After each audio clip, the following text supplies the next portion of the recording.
एक नया विवाद भाषा को लेकर शुरू हो गया है। योगी आदित्यनाथ जी उर्दू के खिलाफ हैं, एमके स्टालिन हिंदी के खिलाफ हैं। मुझे लगता है कि किसी को किसी भाषा के खिलाफ होने की कोई आवश्यकता नहीं है। विषय ये है कि हमारी जो भारत में जन्मी भारत की भाषाएं हैं उनका सम्मान होना चाहिए और उनकी जो भी आज के समय में प्रासंगिकता है, उसकी उपयोगिता है। हम बड़े से बड़े वैज्ञानिक काम भी अपनी भाषाओं में कर सकते हैं, उतना उनको सक्षम बनाना है। और इसके लिए समाज को, सरकारों को, जितने भी प्रकार के हमारे माध्यम होंगे उससे प्रयास होना चाहिए। और इसलिए मुझे लगता है इस तरीके से इसको देखना चाहिए।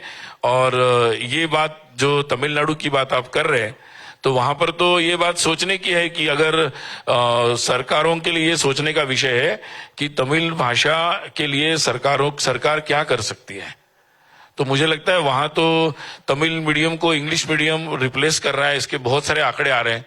तो इस पर चिंता, अगर कोई वहां विषय है तो ये विषय है कि तमिल की और ज्यादा अच्छे से रक्षा कैसी की जाए और उसकी उपयोगिता आज के हमारे नई शिक्षा में भी कैसे उसकी बढ़ाई जाए। ये और उर्दू पर क्या कहेंगे जो यहाँ पर है? नहीं, उर्दू भी एक भाषा है, उर्दू भी एक भाषा है, बिल्कुल।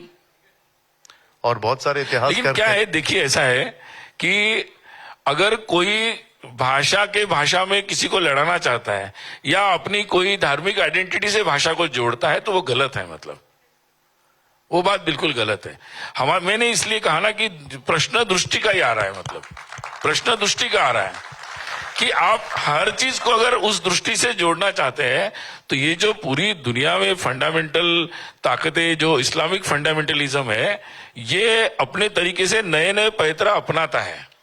भारत का विभाजन एक सच्चाई है, मतलब इस आधार पर हुआ विभाजन एक सच्चाई है जिसको हम नकार नहीं सकते। और ये भी हम सुनिश्चित करना जरूरी है कि फिर से भारत में ऐसी कोई ताकतें उभर कर न आए। यानी आप ये ताकि हमें फिर किसी ऐसी परिस्थिति का सामना न करना पड़े जो आज बांग्लादेश को करना पड़ रहा है, जो शायद आज पाकिस्तान में अल्पसंख्यक हिंदुओं को करना पड़ रहा है। तो क्या भाषा के आधार पर ऐसा हो सकता है? नहीं, ऐसा है कि मैं ये कह रहा हूं कि भाई भाषा को भी किसी को इस तरीके से उपयोग नहीं करना चाहिए। परिसीमन को लेकर भी काफी विवाद हो रहा है। एमके स्टालिन कहते हैं कि इसके बाद दक्षिण भारत राज्य में जो सीटें हैं वो कम हो जाएंगी। ऐसा है कि अपनी अपनी राजनीति है हर एक की, और मुझे लगता है कि ऐसे जो मुद्दे होते हैं देश के, जो संवैधानिक तरीके से होते हैं, उनको फिर अपनी राजनीति से नहीं जोड़ना चाहिए। क्योंकि हमारे देश में परिसीमन के बारे में एक कानून है, जब भी परिसीमन हुआ उसके एक्ट बना, उसके अनुसार परिसीमन हुआ और उसके नीति नियम है, उसके अनुसार होगा। अभी मुझे लगता है कि ऐसा कोई एक्ट प्रपोज ही नहीं हुआ है और ऐसी कोई बात आई नहीं है। जब आएगा तो उसकी चर्चा की जाए और ये सुनिश्चित किया जाए कि किसी के साथ कोई अन्याय ना हो। तो वो कहते हैं कि 1971 की जनगणना के हिसाब से परिसीमन किया जाए। मैं कह रहा हूं कि एक बार प्रपोज्ड एक्ट आ जाए फिर इसकी चर्चा होगी ना, क्या सही है क्या गलत है। एक बेसलाइन पक्की है कि किसी के साथ हम डेमोक्रेसी में रहते हैं, भारत के हर नागरिक का उतना ही अधिकार है, समान अधिकार है, उसकी सुरक्षा की जाए। उसके परिप्रेक्ष्य में इसकी चर्चा हो सकती है। अभी इमेजिनरी चर्चा करना राजनीति के अलावा और कुछ नहीं है, हाइपोथेटिकल है आप बता रहे हैं। इन 100 सालों में संघ पर तमाम आरोप भी लगे हैं और यहाँ पर जितने भी लोग हैं वो एक एक चीज के ऊपर आपसे जानना चाहेंगे। बहुत सारे मिथ संघ को लेकर लोगों के मन में हैं, बहुत सी अफवाहें हैं। मैं चाहता हूं कि आज इस बड़े मन से इन सभी विवादों पर खुलकर चर्चा हो जाए। संवाद कहना ज्यादा बेहतर होगा। उन तमाम आरोपों को मैं सिलसिलेवार ढंग से आपके सामने रखता हूं, आप उस पर हमें बताइएगा। आरोप है कि आजादी की लड़ाई में आरएसएस का कोई योगदान नहीं रहा, यह आरोप है। मुझे लगता है कि आरएसएस सहित सभी देशवासियों का स्वाधीनता संग्राम में योगदान था। कुछ लोगों ने लगातार ये किया कि कोई एक ही संस्था, कुछ लोग ही आजादी के लिए लड़ रहे थे, ये उन्होंने लगातार ये बात उठाने की प्रयास किया।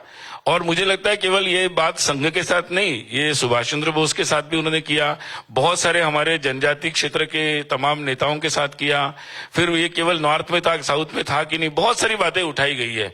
तो बहुत सारे ऐसे मिथक हैं जो राजनीति के कारण फैलाए गए और जिसमें संघ भी एक ऐसी संस्था है जिसके बारे में ऐसा कहा गया, जबकि ये बात बिल्कुल सच नहीं है।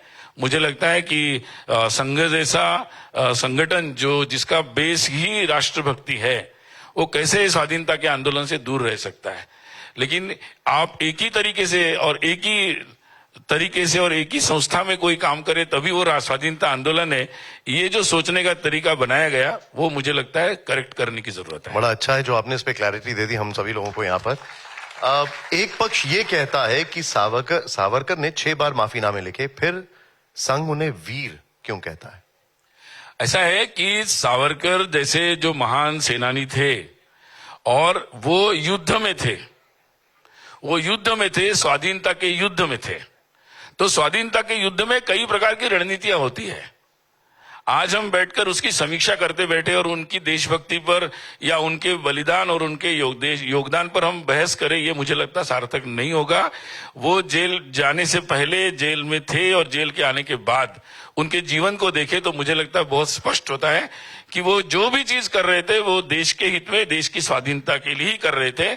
ये पूर्ण विश्वास सावरकर जी के बारे में हम सब लोगों को रखना चाहिए। रिवॉल्यूशन में बहुत सारी स्ट्रैटेजीज होती है।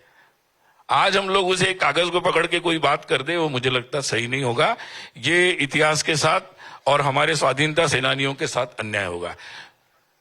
एक आरोप यह लगाया जाता है कि आरएसएस मुख्यालय पर 1950 से लेकर 2002 तक राष्ट्रीय ध्वज यानी तिरंगा नहीं फहराया गया। ऐसा है कि मुझे लगता नहीं कि संघ को अपने देशभक्ति के लिए कोई सफाई देनी चाहिए। वो सफाई दे कि जिन्होंने देश का विभाजन कराया, वो सफाई दे कि जिन्होंने देश के इतने सारे लोगों को त्रासदी में डाला, वो सफाई दे कि जिन्होंने इस देश में आपातकाल लगाया, वो सफाई दे कि जिन्होंने देश के संविधान निर्माता डॉक्टर बाबा साहब अम्बेडकर के साथ भी अपमानजनक व्यवहार किया, वो सारे लोग जवाब दें। मुझे नहीं लगता है 100 वर्ष के बाद संघ को अपनी देशभक्ति के बारे में कोई स्पष्टीकरण देने की जरूरत है। अगर जिस समाज को ये बात कहनी है वो समाज को ये बात स्पष्ट है, तो मैं इस पर कुछ नहीं कहना चाहूंगा। ठीक। महात्मा गांधी को लेकर संघ के क्या विचार हैं? महात्मा गांधी के लिए सम्मानजनक विचार है संघ के। आप देखिए, आप जितने भी लोग यहां पर बैठे हैं, पहली बार आप इन सब सवालों के जवाब सुन रहे हैं। मैं चाहूंगा जरा इस पर एक बार जोरदार तालियां हो। संघ गांधी जी को महात्मा मानता है? संघ गांधी जी को महात्मा मानता है? मुझे लगता है ये प्रश्न हमें क्यों पूछा जा रहा है? ठीक है। एक पक्ष ऐसा है उन लोगों को पूछा जाए जो आज भी मतलब गांधी जी का नाम तो लेते हैं लेकिन गांधी जी के कोई काम नहीं करते हैं, उनको पूछा जाए मुझे लगता है प्रश्न। एक पक्ष ऐसा भी है जो देश में नाथूराम गोडसे को पूछता है, नाथूराम के मंदिर बनाने का समर्थन करता है। संघ का विचार क्या है? संघ का विचार तो स्पष्ट है कि भाई देश में ऐसी बातें नहीं होनी चाहिए।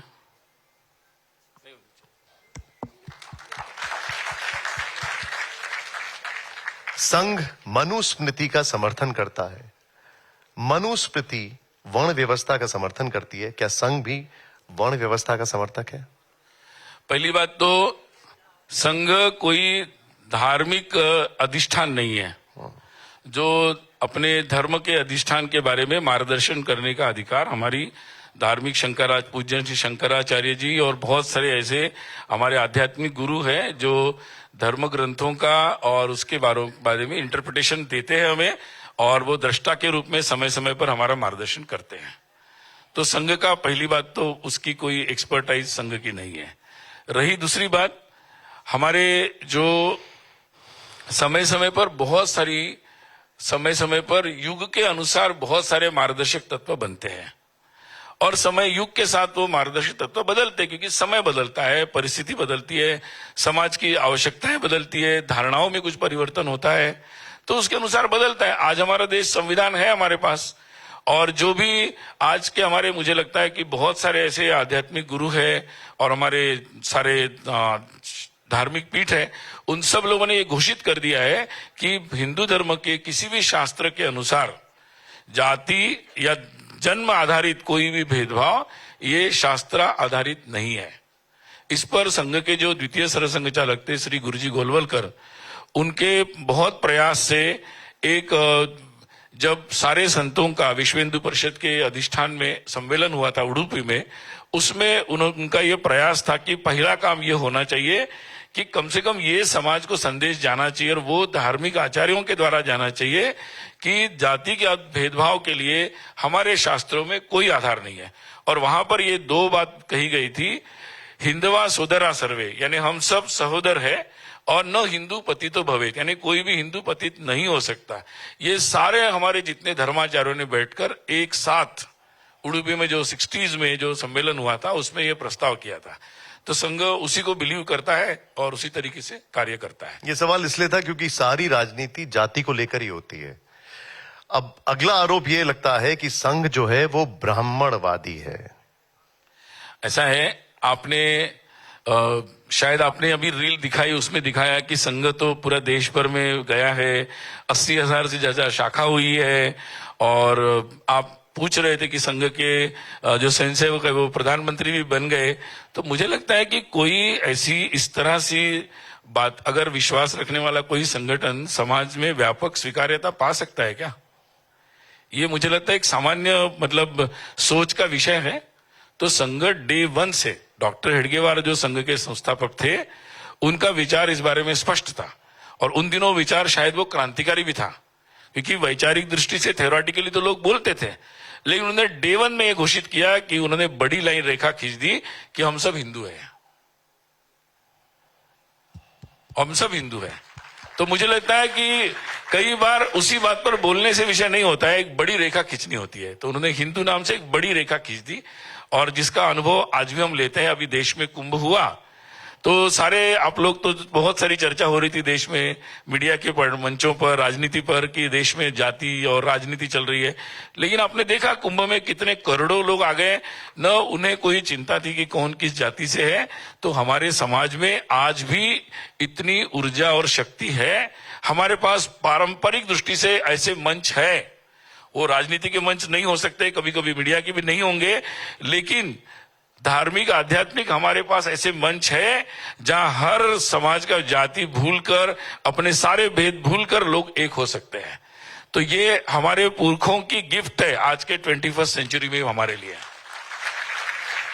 एक संघ प्रमुख का बयान जिस पर विवाद हुआ, उनका कहना था कि भारत को असली आजादी उस दिन मिली जब अयोध्या में राम मंदिर की प्राण प्रतिष्ठा हुई। जवाब में एक पक्ष पूछता है कि संघ क्या गांधी जी, पटेल के, नेहरू के, सावरकर के, भगत सिंह के, आजाद के योगदान को नकार रहा है? ऐसा है कि संविधान सभा में डॉक्टर बाबा साहेब आम्बेडकर, अपने संविधान निर्माता, वो अपने अंतिम भाषण में कहते हैं कि हम लोग एक पॉलिटिकल इक्वेलिटी जो है, राजनीतिक हम जो हमारी समानता है, उसको तो हमने पा लिया संविधान के द्वारा, लेकिन जो हमारी सोशल इक्वेलिटी है, जो वास्तव में स्वाधीनता है, वो सोशल इक्वेलिटी के लिए हमें बहुत सारे प्रयास करने पड़ेंगे, और वो समाज के प्रयास के द्वारा होंगे। तो ऐसे जो भी प्रतीक हमें अपनी सामाजिक दृष्टि से एकता प्रदान करते हैं, वो ऐसे हर मौके होंगे, वो हर मौके होंगे जहां हम स्वाधीनता के एक एक पक्ष को हम लोग स्थापित करते चले जाएंगे। जिस दिन हम लोग एक न्यूक्लियर पावर बन गए, उस दिन भी मुझे लगता है कि हमारी सुरक्षा की दृष्टि से एक नई स्वाधीनता थी। आज अगर हम हर स्कूल में हर बच्चे को 99.9% लोगों को स्कूल में ला रहे हैं, तो वो मुझे लगता है कि स्वाधीनता का हमारा एक पहलू है। इसलिए कुछ लोगों को सत्ता मिल गई, वो स्वाधीनता नहीं होती, ये समझना बहुत जरूरी है। वो लोग कह रहे, वो प्रश्न पूछ रहे हैं जिन लोगों को लगा कि हम सत्ता मिल गई तो हम देश स्वाधीन हो गया, पूरी तरह स्वाधीन हो गया। नहीं भाई, आप लोग जेल से मुक्त होकर आप सत्ता में बैठ गए, आप स्वाधीन हो गए, लेकिन पूरे देश के अंतिम व्यक्ति को वो भयमुक्त होना, उसको आगे बढ़ने का मौका मिलना, उसको समानता का मौका मिलना, ये बहुत सारे पहलू होते हैं। अभी हो रहा है ऐसा, और वो सारे ये क्रम चलेगा। इसलिए संघ की यात्रा 100 वर्ष की है, इसको राजनीतिक 5 साल के हिसाब में नहीं गिनना चाहिए। ये पूरे समाज के हर व्यक्ति के योगदान से ही संभव है, और इसलिए संघ का जो मूल काम है वही चल रहा है कि समाज पूरी तरह पार्टिसिपेट करेगा इस प्रोसेस में, तभी हम लोग उस मुकाम पे पहुंच सकते हैं। संघ ने हमेशा एक बात कही, और वो ये है कि राम उनके लिए आस्था का विषय है, लेकिन बीजेपी पर यह आरोप लगता है कि वो राम का इस्तेमाल चुनाव के लिए करती है। गाना बजाया जाता है कि जो राम को लाएंगे हम उनको लेकर आएंगे। ऐसा है, मुझे लगता है कि हम ज्यादातर मैं आप लोगों को भी एक सलाह देना चाहूंगा कि आप लोग देश की इस राजनीति में या देश की जो चुनावी राजनीति में उसमें नेताओं को ज्यादा महत्व देते हैं।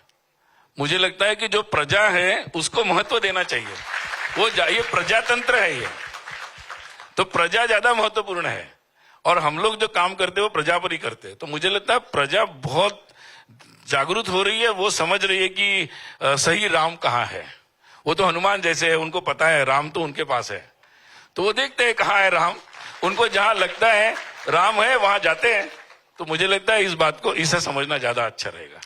एक बहुत बड़ा सवाल, हालांकि इसका उत्तर बाला साहब देवरस से लेकर मोहन भागवत तक दे चुके हैं, लेकिन आज के दौर में मैं आपसे दोबारा यह पूछना चाहूंगा, राष्ट्रीय स्वयंसेवक संघ भारतीय मुसलमानों के बारे में क्या सोचता है? क्या भारत के संसाधनों पर सभी धर्म के नागरिकों का समान बराबरी का अधिकार है? पहली बात तो देश के जब स्वाधीनता का विषय आया तो संघ ने तो ये कहा था कि देश का विभाजन नहीं होना चाहिए। देश का विभाजन नहीं होना चाहिए का मतलब क्या होता है कि हम सब साथ में रहेंगे। और संघ ये मानता है कि संघ क्या मानता है, तो ये भारत मानता है, ये हिंदू मानता है कि आपकी पूजा पद्धति बदलने से आपका राष्ट्र नहीं बदलता, आपके पूर्वज नहीं बदलते, और किसी को भी ये नहीं मानना चाहिए, ये संघ की मान्यता है। तो हम लोग तो यही काम कर रहे हैं देश में सबको बताने का। जो मेमोरी लॉस हुआ है, जब स्मृति भ्रंश होता है तो आदमी को समझ में नहीं आता कि वो कहां से आया, कहां जाना है उसको। तो संघ यही काम कर रहा है कि देश की स्मृति जागृत हो जाए।